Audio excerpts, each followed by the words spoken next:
Hello, good morning, जोहार। आप सभी का न्यूज झारखंड में स्वागत है। चलिए शुरुआत करते हैं आज की झारखंड की बड़ी खबरों के साथ।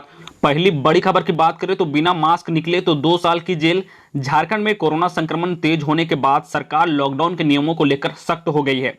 अब बिना मास्क बाहर निकलने और सोशल डिस्टेंसिंग का पालन ना करने पर 1 लाख तक का जुर्माना और 2 साल की जेल हो सकती है। इसके लिए बुधवार को मुख्यमंत्री हेमंत सोरेन की अध्यक्षता में हुई कैबिनेट बैठक में झारखंड संक्रमण रोक अध्यादेश 2020 को मंजूरी दे दी गई है। इसके अलावा विभिन्न बोर्डों के 10वीं और 12वीं के टॉपरों को पुरस्कार देने, 1088 वन कर्मियों को अस्थायी करने व नया राज्य चिन्ह जारी करने समेत 39 प्रस्तावों को कैबिनेट ने हरी झंडी दे दी गई है। कैबिनेट ने जिस नए अध्यादेश को मंजूरी दी है उसके अनुसार अब सामाजिक दूरी का अनुपालन नहीं करने व मास्क नहीं पहनने व दफ्तरों दुकानों के लिए जारी लॉकडाउन के निर्देश का उल्लंघन करने वालों पर सख्त कार्रवाई होगी।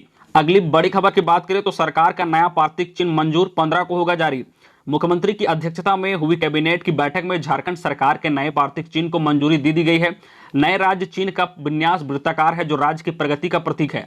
वृत्तीय आकार के प्रगति चिन्ह में सबसे पहले बाहर की तरफ गोलिये में झारखंड सरकार लिखा है, इसके बाद हाथी है, फिर पलाश का फूल है, इसके बाद सोरा चित्रकार दिखाई देगा और वृत्त के मध्य में अशोक स्तंभ है। हरा रंग झारखंड की हरी भरी धरती और वन संपदा का प्रतिबिंब करता है। दूसरा में हाथी है, राज्य के ऐश्वर्य और प्रचुर प्राकृतिक संसाधनों और समृद्धि को दर्शाता है। बीच में अशोक स्तंभ है, राष्ट्र प्रतीक चिन्ह होने के साथ साथ राज्य की संप्रभुता शक्ति व घोषक है और देश के विकास में झारखंड की भागीदारी को प्रदर्शित करता है। उसके बाद पलाश का फूल है, प्राकृतिक सौंदर्य का परिचय कराता है और उसके बाद सौरा चित्रकारी है, राज्य की समृद्धि संस्कृति विरासत को दर्शाता है। अगली बड़ी खबर की बात करें तो 12वीं के टॉपर को 3 और 10वीं के टॉपर को 1 लाख रुपए इनाम। 10वीं के जेक सीबीएसई समेत हर एक बोर्ड के प्रथम टॉपर को 1-1 लाख, द्वितीय टॉपर को 75,000 व तृतीय टॉपर को 50,000 रुपए नगद इनाम दिया जाएगा। वहीं 12वीं बोर्ड के साइंस, आर्ट्स व कॉमर्स में 3 बोर्डों के प्रथम टॉपर को 3 और द्वितीय टॉपर को 2 लाख और तृतीय टॉपर को 1 लाख रुपए नगद इनाम दिया जाएगा। टॉपर श्रेणी में समान अंक वाले संख्या 1 से अधिक हो सकते हैं। अगली बड़ी खबर की बात करें कोरोना अपडेट को लेकर तो विधायक सीपी सिंह समेत 500 नए कोरोना पॉजिटिव, 5 की मौत।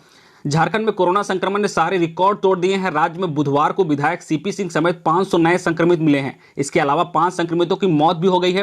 रांची व कोडरमा में 2-2 की मौत हुई है जबकि 1 की मौत जान जमशेदपुर में गई है। सुबह में कोरोना संक्रमितों की मौत का आंकड़ा 82 पर पहुंच गया है जबकि कुल संक्रमितों की संख्या 6,756 हो गई है। सीपी सिंह ने पिछले दिनों ही कोरोना पॉजिटिव संपर्क में आए थे। आने के बाद वह सैंपल दिए थे। पॉजिटिव मिलने के बाद वह रिम्स में भर्ती हुए। उन्होंने खुद ट्वीट कर संक्रमित होने की जानकारी दी।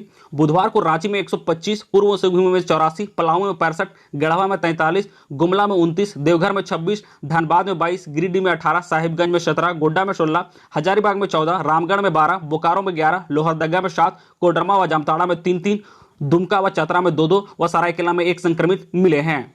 अगली बड़ी खबर की बात करें तो 3 दिन की बंदी पर व्यापारिक बटे। राज्य में सप्ताह में 3 दिन दुकानों को बंद रखने को लेकर झारखंड चैंबर ऑफ कॉमर्स के फैसले पर व्यावसायिक बंट गए हैं। अधिकतर जिलों के व्यावसायिक चैंबर के फैसले के साथ नहीं है। कुछ जिलों के व्यावसायिक संघों ने तो सीधे चैंबर की घोषणा को खारिज कर दिया।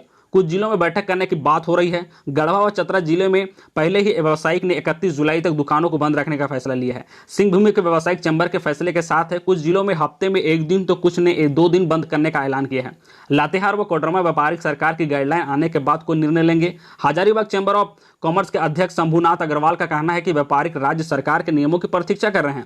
रामगढ़ चैंबर ने कहा कि वे लोग भी निर्णय का समर्थन नहीं करेंगे। साहिबगंज चैंबर के अध्यक्ष चेतन भरतिया का कहना है कि 3 दिन दुकानें बंद रखने का निर्णय लिया गया है। वही eastern Jharkhand chamber of commerce के जिला महासचिव राजेश अग्रवाल कहा है निर्णय दुकानदारों को लेना है।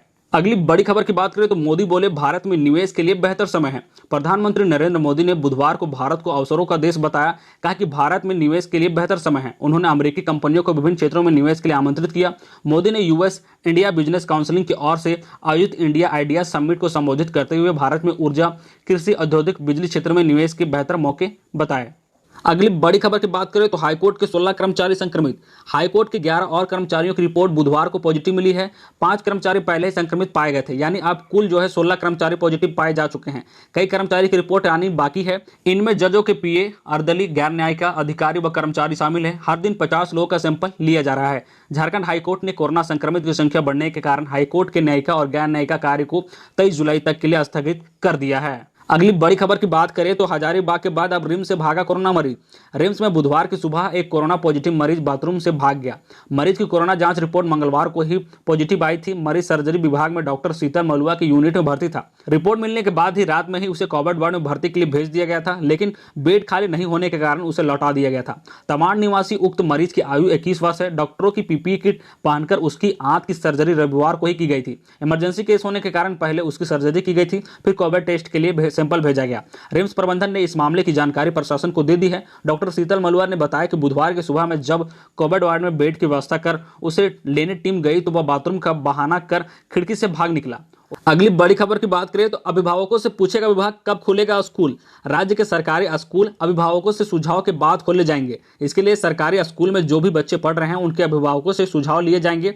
स्कूली शिक्षा व साक्षरता विभाग ऐसे सभी अभिभावकों से पूछेगा कि स्कूल कब खुलना चाहिए। इसके लिए शिक्षा विभाग के विशेष सचिव जटाशंकर चौधरी ने सभी जिला शिक्षा पदाधिकारी को इससे संबंधित निर्देश दे दिए गए हैं। शिक्षा विभाग की ओर से जिलों को जारी निर्देश में कहा गया है कि अभिभावकों से पूछा जाए कि वह संभावित अवधि क्या होगी जब स्कूलों को फिर से खोलने में वो सहज होंगे। अगस्त, सितंबर या अक्टूबर का विकल्प भी अभिभावकों के सामने दिया जाएगा। इसके साथ साथ जब स्कूल फिर से खुलेंगे तो स्कूलों से अभिभावकों की क्या क्या उम्मीद होगी, इसके भी सुझाव उनसे लिए जाएंगे। इन सुझावों को एकत्र कर राज्य सरकार केंद्रीय मानव संसाधन मंत्रालय को भेजेगी और अभिभावकों को निर्णय से अवगत कराएगी।